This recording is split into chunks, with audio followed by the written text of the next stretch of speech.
Bonjour tout le monde et bienvenue dans mon premier podcast entièrement dédié à la NFL. Pour ceux qui me suivaient sur Instagram l'année dernière, vous avez peut-être eu l'occasion de voir passer les previews que j'avais fait pour chaque franchise. J'avais fait des courts épisodes de 1 minute 30 à 2 minutes sous format réel. Mais cette année, j'ai décidé que j'allais tester un format un peu plus long, un peu plus posé. Voilà, je me suis dit que le podcast, c'était comme ça, vous pouvez l'écouter dans votre voiture, vous pouvez l'écouter en faisant la cuisine, vous pouvez l'écouter en faisant un peu autre chose. Et, euh, et du coup, avant le début de la saison qui commence début septembre, je vais sortir 8 épisodes, un par division, d'une trentaine, quarantaine de minutes, qui recense un petit peu bah, tout ce que je pense sur chaque franchise, de ce qu'ils ont fait cette intersaison, de ce à quoi je m'attends pour l'année prochaine. Euh, Évidemment, on va revenir sur leurs forces, leurs faiblesses, leur free agency, leur draft. Et pour ce premier épisode, je vous propose de commencer par la NFC West. Et bien sûr, comme d'habitude, vous pouvez compter sur moi pour rester le plus objectif et le plus impartial possible. Voilà, je vous vois venir. Ne me tombez pas dessus trop vite si jamais j'ai le malheur de soulever des doutes ou des points d'interrogation concernant les performances de votre franchise. Tout le monde ne peut pas aller en playoff, c'est comme ça. Mais sans plus attendre, je vous propose de commencer tout de suite avec l'équipe qui a fini quatrième de la NFC West, les 49ers de San Francisco.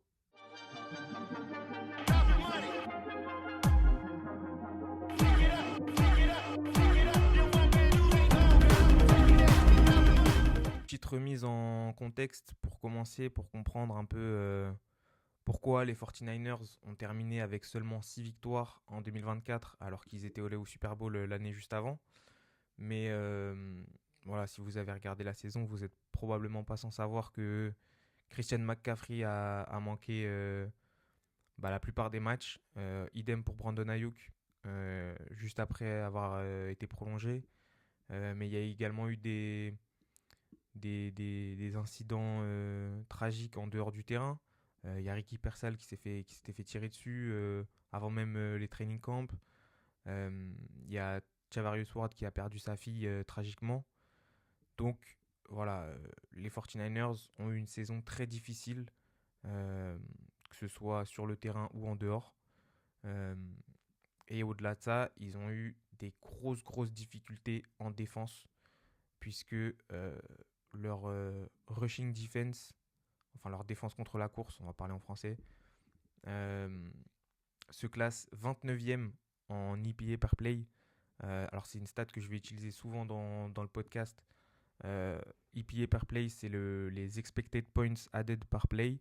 Donc ça, on va dire, ça témoigne un peu, je trouve que c'est une bonne statistique pour se rendre compte de l'efficacité d'une escouade. Euh, et ils sont du coup 29e en défense contre la course en IPA par play. Donc ça veut dire que les équipes d'en face, à chaque play, euh, marquaient un nombre théorique de points assez grand. Et ça se traduit très facilement puisqu'ils sont également 29e en points encaissés l'année dernière. Donc leur plus gros problème en 2024, en dehors des blessures, ça a été de stopper la course pour les 49ers. Euh, Heureusement pour eux, on va y revenir un peu plus tard, mais c'est un problème qui n'ont, c'est le moins qu'on puisse dire, ils l'ont pas évité, ils n'ont pas fermé les yeux là-dessus et ils ont bien investi de ce côté-là. Euh, En termes de roster, alors évidemment, je vais commencer par les coachs. Euh, mais il y a Kyle Shanahan à la tête de cette équipe, qui est pour moi un top 3 head coach en NFL. Euh, du côté de l'offense, on a Clay Kubiak qui est sous la chape du coup de Kyle Shanahan. Et en tant que coordinateur défensif, on assiste à un retour de Robert Saleh après son passage à la tête des Jets qui a malheureusement qui s'est soldé un petit peu sur un échec. Mais voilà, Robert Saleh qui vient remplacer Nick Sorensen en tant que défensif coordinateur. Et je pense que malgré tout ce qu'on peut lui reprocher chez les Jets, Robert Saleh est un bon coordinateur défensif et euh, c'est une escouade qu'il est capable de redresser. Ensuite, évidemment, il y a Brock Purdy chez les 49ers qui a été re-signé, enfin pas re-signé mais prolongé pour 5 ans à 265 millions, dont 180 millions garantis. Donc voilà, c'est une belle somme. Ça fait une moyenne de 53 millions par an pour que vous vous rendiez compte un petit peu. Euh, Il y a George Kittle, le tight end, qui est pour moi actuellement peut-être le meilleur tight end de la ligue. Il y a Christian McCaffrey qui va revenir de blessure. Il y a Brandon Ayuk qui va revenir de blessure. Alors, il ne sera pas disponible dès la week 1, enfin, visiblement. Mais il y a également Juwan Jennings, Ricky Pearsall euh, et une O-line avec Trent Williams du côté gauche qui a quand même déjà 36 ou 37 ans. Donc, qui n'est pas tout jeune, mais qui fait quand même partie des meilleurs tackles de la ligue. Euh, je parlais de George Kittle, lui aussi il a signé une extension de 4 ans pour 76 millions, donc 35 millions garantis, et il a déjà 32 ans. Donc ça vous donne une idée un petit peu de l'état de l'attaque des 49ers. Il y a Dominic Pooney aussi, le garde qui était à Kansas State, il me semble, euh, qui a fait une très bonne saison rookie. J'étais agréablement surpris. Et du côté de la défense, Yannick Bossa en pass rusher, évidemment. En cornerback, on a Demodor Lenoir et Reynaldo Green, que j'aimais beaucoup à la draft l'année dernière. Fred Warner, qui a été lui aussi prolongé pour 3 ans et 63 millions de dollars. Et dans le secondary, on a Malik Mustafa et Jair Brown, qui sont des jeunes, mais avec un potentiel assez intéressant. Et du côté des pertes, là par contre, je trouve qu'ils ont été assez intelligents dans le choix des joueurs qu'ils ont laissé partir. Mais ça fait quand même mal et il y a eu beaucoup de turnover, on va dire, dans leur roster.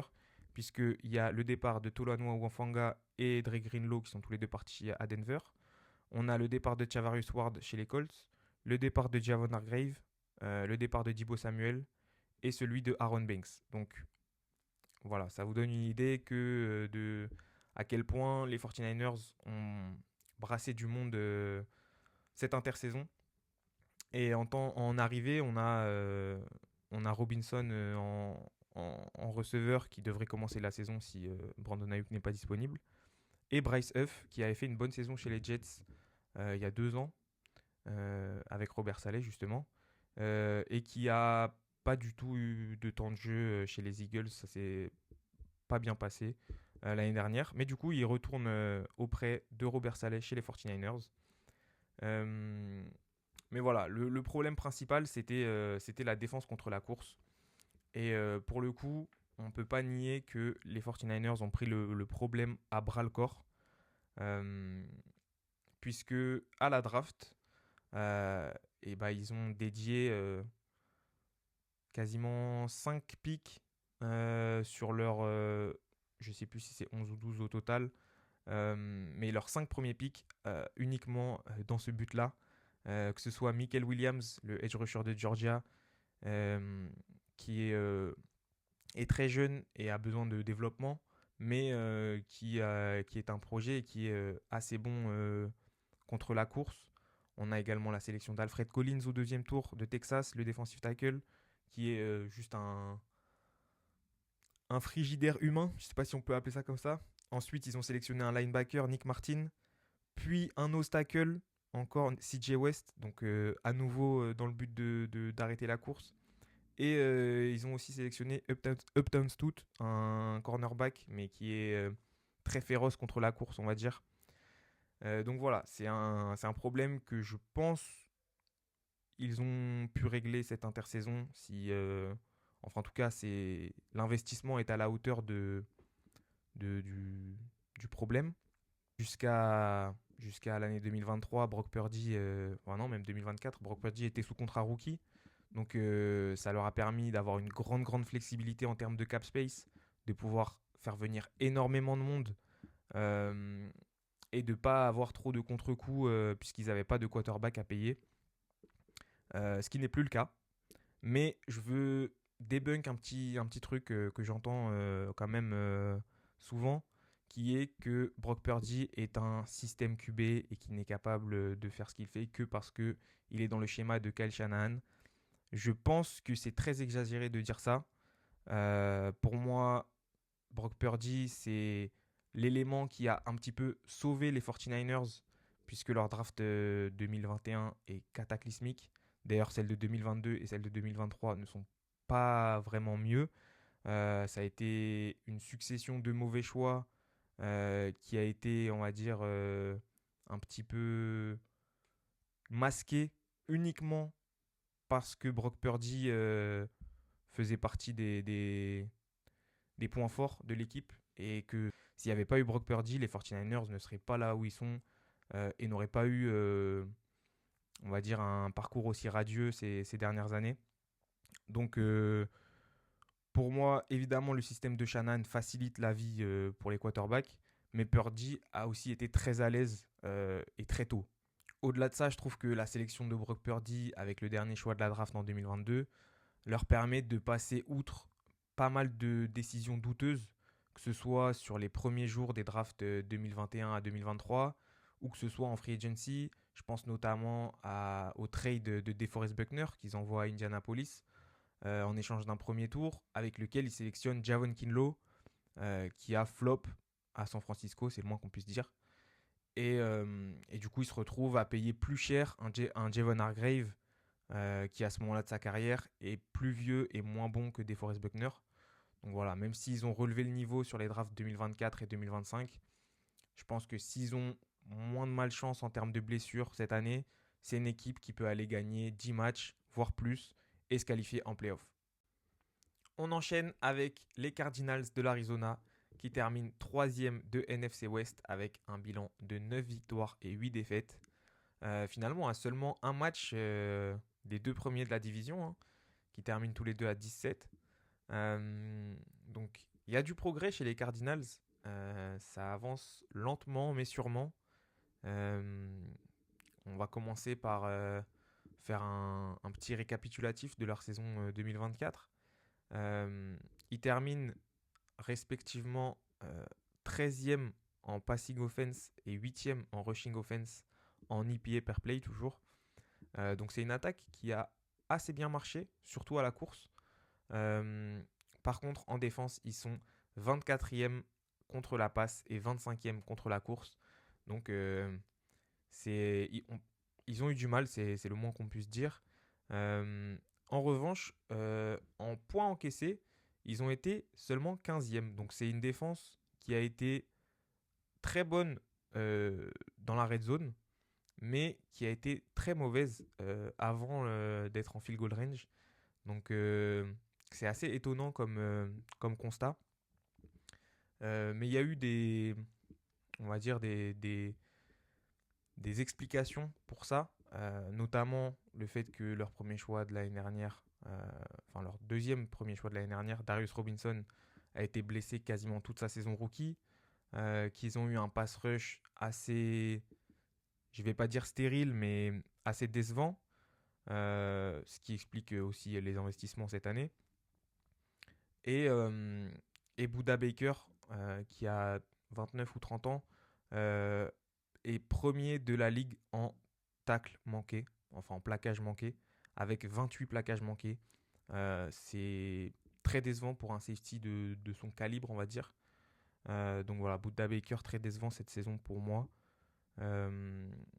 Et en revanche, en attaque, ça a relativement bien marché. Drew Petzing, le coordinateur offensif, a mis en place un jeu à la course assez efficace. En revanche, moi je trouve que c'est le passing game qui m'a un peu déçu. Non pas parce que Marvin Harrison Jr. a eu une saison rookie moins bonne que celle d'un Malik Neighbors ou un Brian Thomas Jr., mais parce que j'ai trouvé que les jeux qui étaient appelés manquaient pas mal de créativité, à la passe j'entends, dans le sens où bien sûr c'est un receveur qui excelle sur les fades, mais c'est pas une raison pour avoir un jeu de passe aussi vertical et si peu créatif. Donc voilà, Drew Payting, j'espère qu'il y aura de l'amélioration de ce côté-là cette année.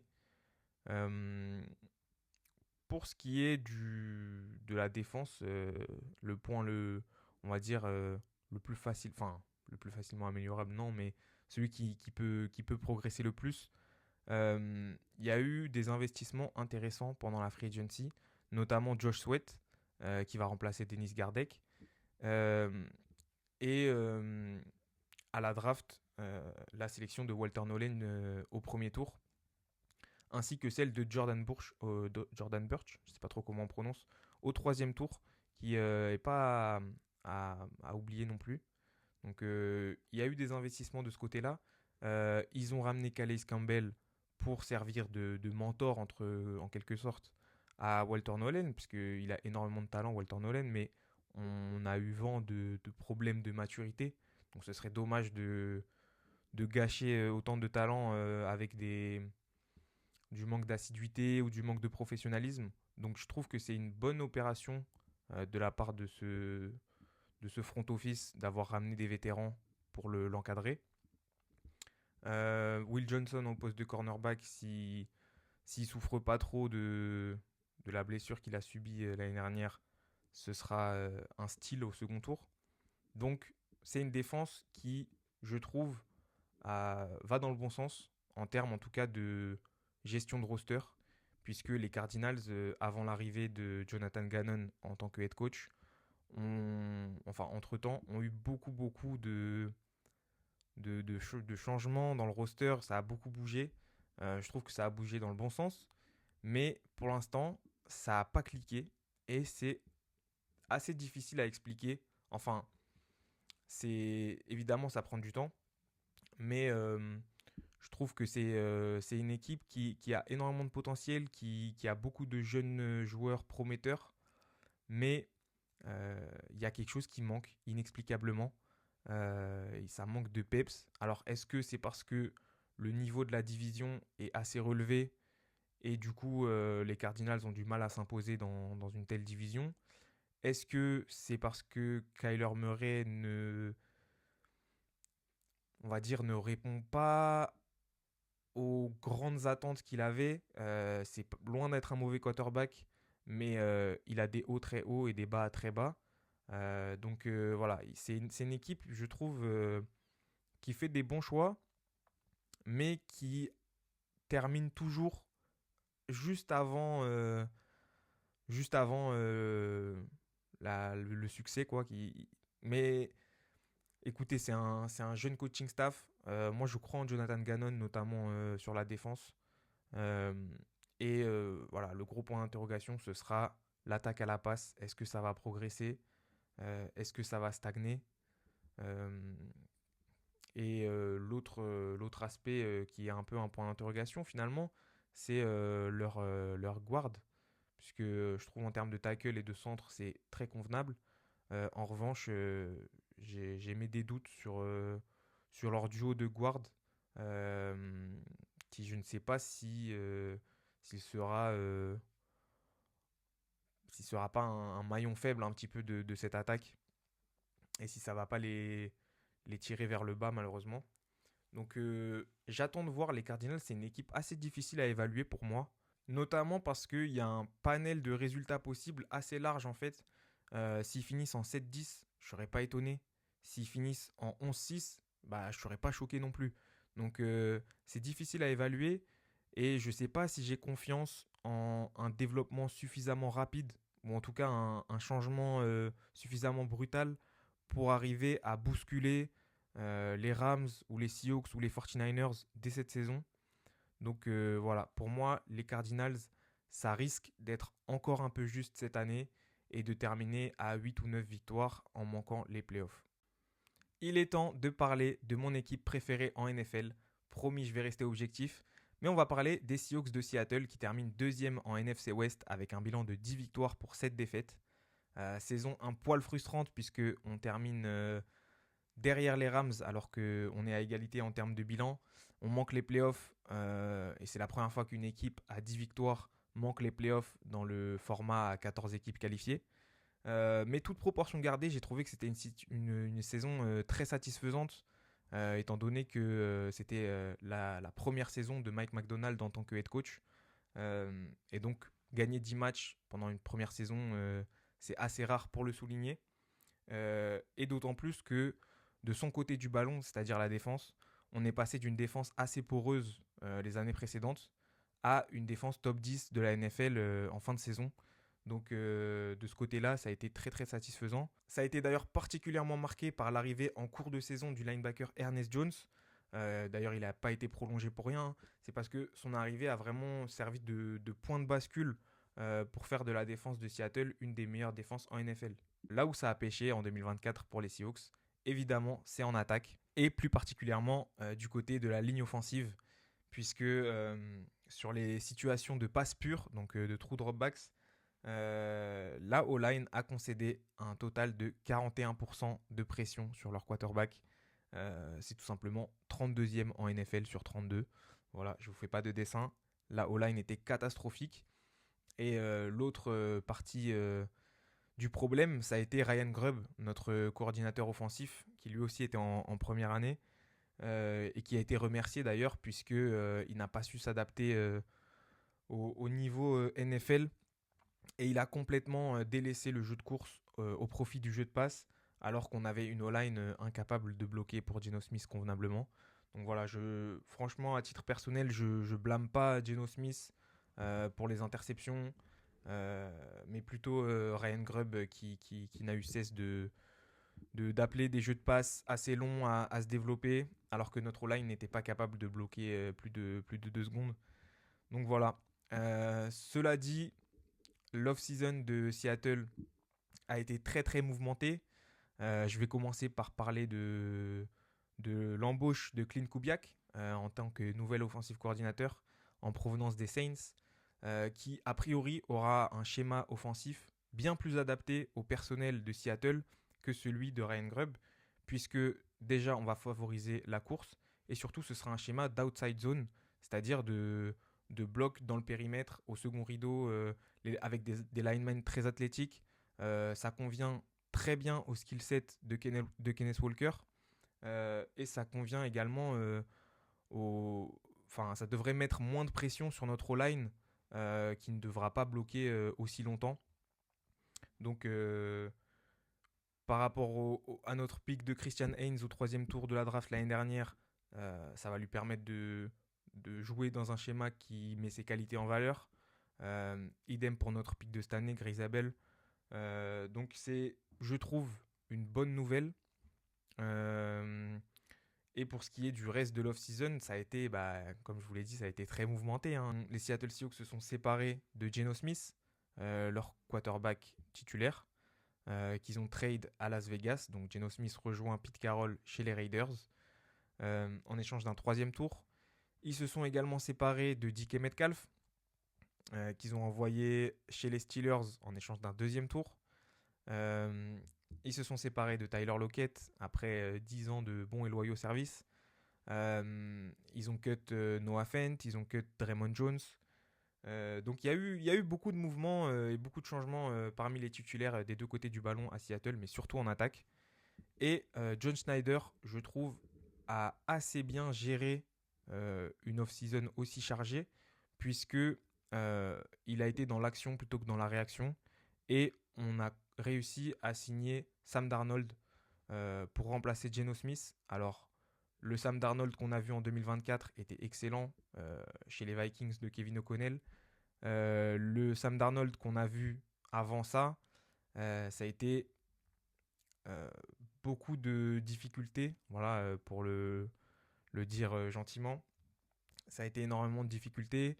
Donc, est-ce que le Sam Darnold qu'on aura chez les Seahawks sera le même que celui de 2024 ou est-ce que ce sera le Sam Darnold en grande difficulté sous pression? Je ne sais pas. Mais en attendant, Seattle a su rebondir et a su prendre les devants face à des situations compliquées de joueurs qui souhaitaient partir. Idem pour la signature de Cooper Kupp, qui devrait s'avérer, s'il reste en bonne santé, beaucoup plus utile qu'un DK Metcalf, de par sa capacité à bloquer, de par ses tracés intermédiaires, plutôt qu'un DK Metcalf qui, en vrai, je pense, n'aurait pas tellement eu sa place dans un schéma de tel que celui de Clint Kubiak. Donc, si on comprend, voilà, si on comprend la totalité de l'off-season de Seattle, je trouve que on n'y perd pas au change malgré beaucoup de modifications sur des postes clés. Idem la signature des Marcus Lawrence pour remplacer Draymond Jones. Je pense qu'on ne va pas y perdre au change. Et du côté de la draft, Seattle du coup avait énormément de picks. Ils avaient 5 picks dans le top 100 et 11 picks en tout. Et je trouve que John Schneider a fait une très très bonne draft. C'était inespéré qu'il sélectionne enfin un O-line au premier tour, enfin intérieur O-line au premier tour. Et il a sélectionné Grayzable. Ensuite, il y a eu un trade-up pour Nick Emanwori, le safety de South Carolina, qui est super athlétique et qui devrait permettre à Mike McDonald de l'aligner un peu partout sur le terrain dans le defensive backfield. Euh, il pourra jouer big nickel, il pourra couvrir les tight ends, il pourra drop en coverage. Enfin, ça risque d'être une pièce très intéressante pour Mike McDonald. Et il a le skill set, enfin, il a les atouts athlétiques, on va dire, pour jouer un rôle similaire à celui de Kyle Hamilton chez les Ravens, par exemple. Donc ça, c'est assez positif. Et le reste de la draft de Seattle a été très très penché sur l'attaque, puisqu'on a aussi sélectionné le tight end Elijah Arroyo, qui va bien compléter le duo qui forme avec AJ Barner, qui lui est plutôt côté blocking. Elijah Arroyo, très bon tight end et menace verticale à ce poste-là. On a drafté Jalen Milroe, qui est un, quasiment un ticket de loterie, mais qui aura au moins 1 ou 2 ans pour se développer tranquillement derrière Sam Darnold. Et quand il sera prêt, si un jour il l'est, il a le potentiel pour être un quarterback très très dangereux, puisque à la course, son arsenal est partagé par très très peu de quarterbacks en NFL. Donc c'est un coup de poker, ça peut ne pas marcher, mais ça vaut le coup d'essayer. Et puis globalement, je pense que Seattle a su prendre, ouais, a su prendre les devants cette intersaison. Et leur défense ne m'inquiète pas du tout. Je pense qu'elle va encore progresser. Et l'attaque, ça dépendra de à quel point on arrive à mettre en place ce qu'on veut mettre en place. Mais sur le papier, je trouve que c'est assez convaincant. Donc je pense que les Seahawks vont s'améliorer cette saison. Je pense qu'ils vont gagner au moins 11 matchs. Et cette fois, il y aura une qualification en playoff à la clé. Et on termine cet épisode avec les champions de NFC West, les Rams de Los Angeles. Alors je prends un petit moment pour vous remercier si vous êtes encore là et si vous m'avez écouté jusqu'ici. Les Rams de Los Angeles qui terminent avec un bilan de 10 victoires pour 7 défaites. Et c'est franchement assez impressionnant compte tenu du fait qu'ils ont eu beaucoup de blessures en début de saison, notamment sur la ligne offensive. Cooper Kupp a manqué des matchs, Puka Nacua a été absent également. Donc ils avaient mal commencé la saison et pourtant ils ont su retourner la situation et se qualifier en playoff. D'ailleurs, en playoff, ils ont éliminé les Vikings en wildcards et ils sont pas passés loin d'éliminer les Eagles champions en titre. Donc, franchise très bien gérée, hein, c'est pas étonnant, une des franchises les mieux gérées de la ligue. Il suffit de voir comment ils ont su remplacer Aaron Donald. Hein. On a presque pas vu de perte de vitesse sur leur ligne défensive, alors que c'était peut-être l'un des défenseurs les plus craints de toute la NFL. Mais voilà, Sean McVay, toujours très adroit pour ce qui est de dénicher et coacher du talent à la draft et à la free agency. Ils ont prolongé leur quarterback Matthew Stafford de 2 ans pour 84 millions, donc 80 garanties, donc quasiment la totalité. Ils ont perdu Cooper Kupp en free agency, mais ils l'ont remplacé tout de suite par Davante Adams pour 2 ans, 44 millions, qui devrait très très bien compléter le duo avec Puka Nacua. Je pense que leur attaque va faire très mal cette saison encore.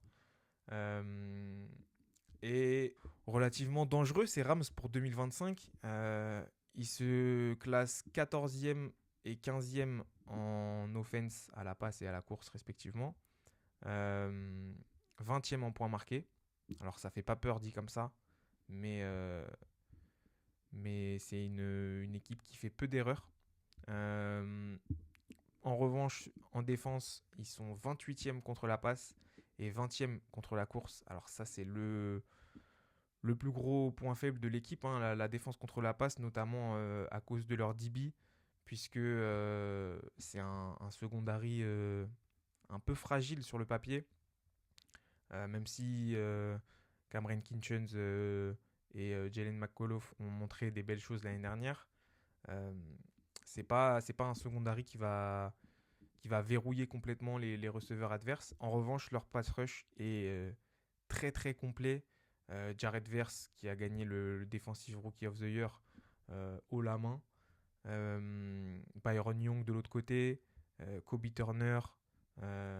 Brandon Fisk. Finalement, les squads menés dirigés par Chris Chula a été franchement très très très bonne.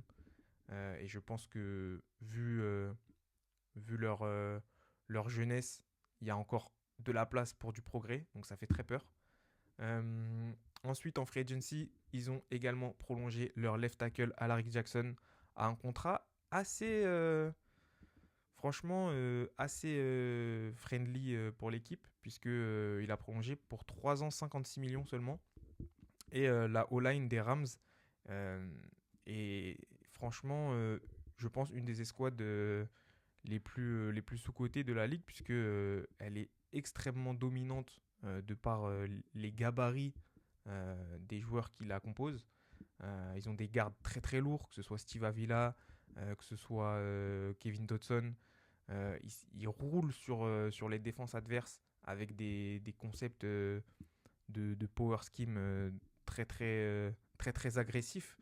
Et c'est difficile à arrêter pour les linebackers adverses qui se retrouvent dans une situation où si ils committent un peu trop et qu'ils s'avancent un peu trop tôt, ils se font cueillir par Matthew Stafford et compagnie dans le milieu du terrain.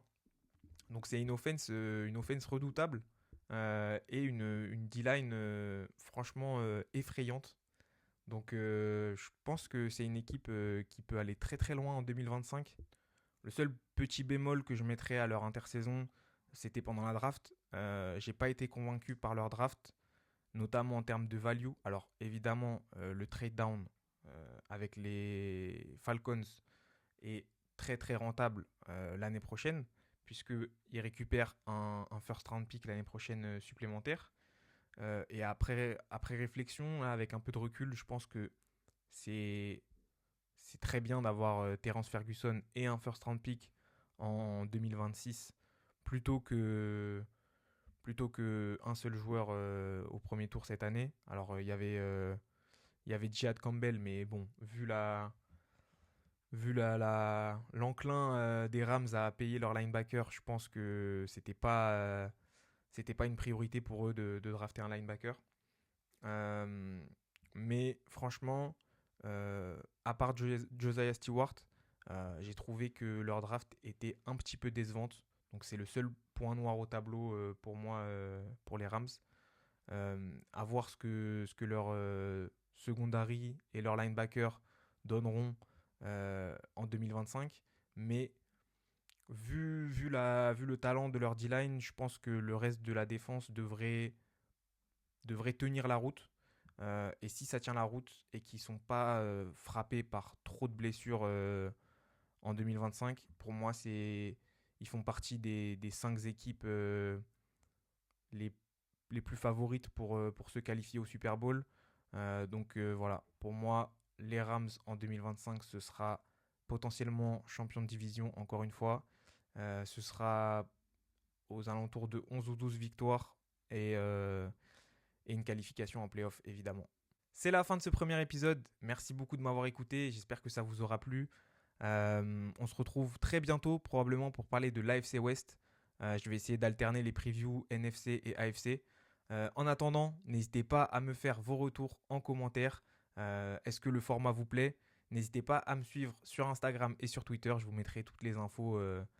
Voilà, vous trouverez ça facilement. Et je vous dis à la prochaine. Ciao.